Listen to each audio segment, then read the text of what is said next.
বন্ধুরা, stay with Souvik চ্যানেলে সবাইকে স্বাগত। আমি সাগনিকা। আজকে আমি আমার একটা নতুন রেসিপি ভিডিও এখান থেকে শুরু করছি। আমার আজকের রেসিপি রুই মাছ। এই রুই মাছ এর রেসিপিটা করার জন্য আমি এখানে নিয়ে নিয়েছি রুই মাছ। এখানে আমি কোল এবং গাদা দুই রকমের পিসেরই নিয়ে নিয়েছি।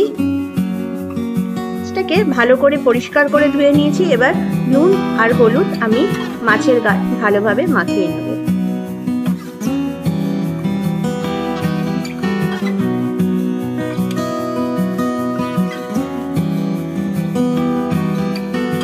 আমি এই রান্নাটা করার জন্য সর্ষের তেলের ব্যবহার করছি। আমি কড়াইতে দিয়ে দিয়েছি সর্ষের তেল। তেলও গরম হয়ে গেছে।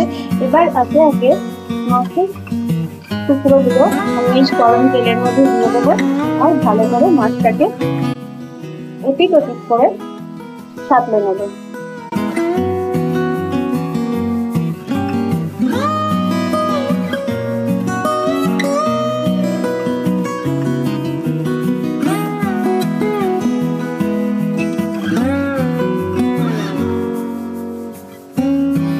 এদিকে কড়াইতে মাছটা সাঁতলানো হতে থাক, আর এদিকে আমি এই মাছটা রান্না করার জন্য আমি এখানে নিয়ে নিয়েছি পেঁয়াজ বাটা। দুটো মাঝারি সাইজের পেঁয়াজ ভালো করে আমি বেটে নিয়েছি। এখানে আমার মাছটা খুব ভালোভাবে সাঁতলানো কমপ্লিট। আর আমি ওই মাছ সাঁতলানো তেলের মধ্যে দিয়ে দিচ্ছি পেঁয়াজ বাটা।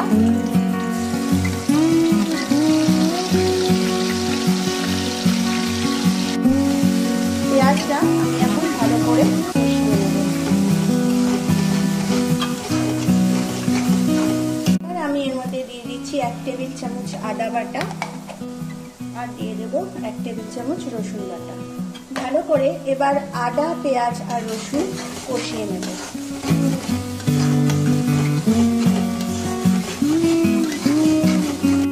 আমি এবার মাছটা রান্না করার জন্য এখানে একটা মশলা বানিয়ে নেব। এর জন্য আমি এখানে নিয়ে নিয়েছি গোটা ধনে আর গোটা জিরে।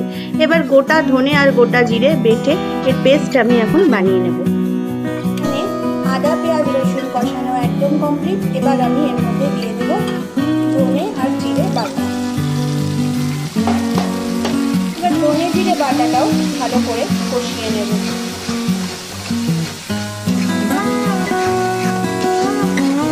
এবার আমি গ্রাইন্ডার পটের মধ্যে নিয়ে নেব 2 টেবিল চামচ টক দই।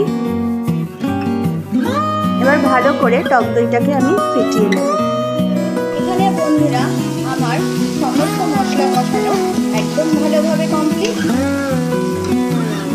এবার আমি এর মধ্যে দিয়ে দেব ফেটানো টক দই।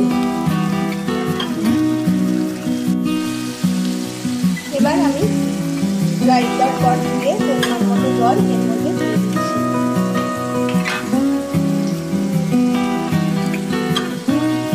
খুন্তির সাহায্যে সমস্ত মশলা টক দই একটু ভালো করে মিশিয়ে নেব।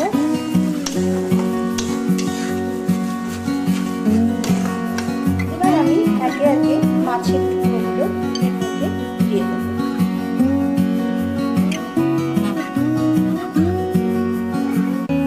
এবার কিন্তু পুরো রান্নাটাই একদম গ্যাসের ফ্লেমটা লোতে রেখে করে নিতে হবে।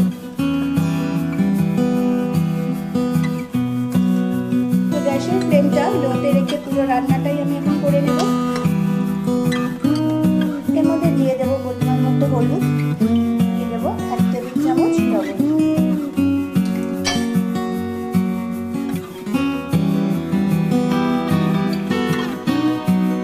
এদিকে আমি গ্যাসের ওভেনে একটা চাটু বসিয়ে দিয়েছি। চাটুটাও গরম হয়ে গেছে।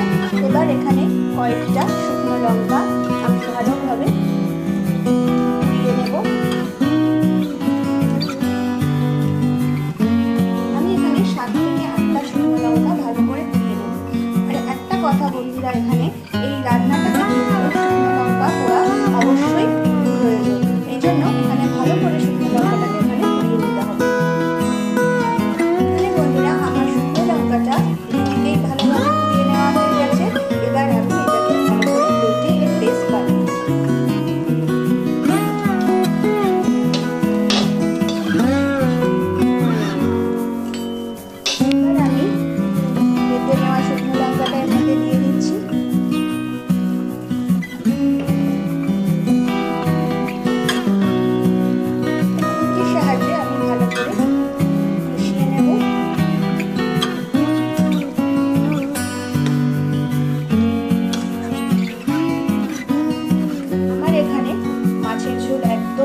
আমার এই রেসিপিটা ভালো লেগেছে। যদি তোমাদের ভালো লেগে থাকে তাহলে অবশ্যই কিন্তু বাড়িতে আর দেরি না করে এরকম একটা রান্না করে ফেলো। আর এটা কিন্তু গরম ভাতের সাথে খেতে খুবই ভালো লাগে। তাহলে আজ এই পর্যন্তই, আসবো আরও একটা নতুন রেসিপি ভিডিও নিয়ে। ততক্ষণ তোমরা ভালো থাকো, সুস্থ থাকো, টাটা।